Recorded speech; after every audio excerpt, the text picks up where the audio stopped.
Hi guys, welcome back. Today we're going to deep dive into SIA, and before we move a little bit further, there's going to be a lot of thunder running in the background simply because it's really pouring outside. And it's a little gloomy, just like the future of SIA. I know, SIA is our national pride, it's our national carrier, but looking forward at it, things are looking very bad. This is not a buy or sell call, because simply you have to really understand the business a bit better. This is merely a run through of what I understand on SIA. If this topic interests you, continue watching on.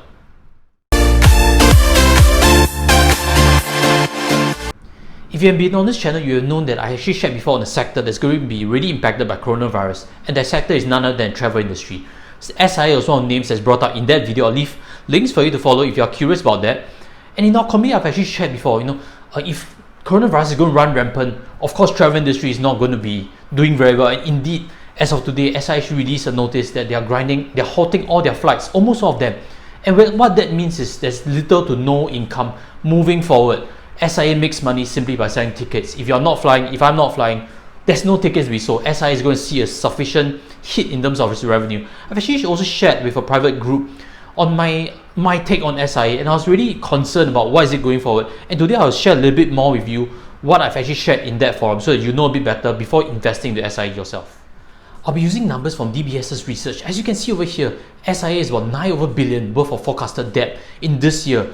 And long-term debt, as we can expect, is to fund its purchase of airplanes. SIA uses the best airplanes. SIA has the good airplanes so that you have a good experience when you fly with SIA.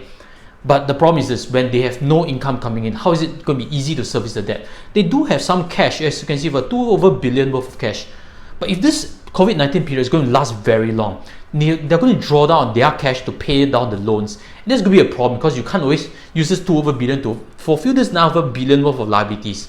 So that's a big concern if you're investing into SIA. Some people say Temasek, being a shareholder of SIA, will not allow you to fail. Leave in the comment sections whether you believe that is true or not. Temasek does indeed own 55% of SIA. But having said that, I'll give you a different point of view. SIA's share price has fallen simply because it's expected to be in financial distress. That is why, in that situation, they have two routes to go. One, they can raise more debt. They can go and borrow more money. But that's not going to be easy because nobody's going to lend money, especially when a company is in financial distress. The second way is to go and raise equity, and one way to do so is to sell rights. That is bad news. If you are invested in shareholder of SIA and they sell rights, that means they are diluting. That means they are raising their share base bigger, and they're going to sell it at a discount typically. Now that's bad news. In any case, a lack of dividend is really going to be bad news, and a raising of rights is usually a very, very detrimental part to the share price performance itself. Now, so in this video, I've also shared before, do not catch a falling knife, because when a company is in financial distress, it can really keep falling in terms of share price. It's very dangerous if you keep investing and averaging down along the way, because that is really going to burn a big hole in your pocket. A much better way is to invest with dollar cost averaging into a diversified approach. In that case, you won't be going to zero that easily. So look for that video if that topic is able to help you further. You may be thinking also, where did all the free cash flow from SIA go to? I have something to suggest for you, which is in share buyback. Back in 2015, if you see in this article over here, SIA actually did share buybacks, and if I know, they've done it for a couple of years even after that. So SIA at the point of time actually bought back shares at $9 plus. Imagine this: if they had chosen to instead pay down their loans, how much better off would they be today? They would naturally have a much easier time to ride through this crisis. And this is a lesson for your personal finance also. If you have extra free cash flow, look to pay down on your personal loans, because you don't know when a crisis can hit you. And when that crisis happens to you and you have loans, it's going to be a very stressful period. So keep that in mind also.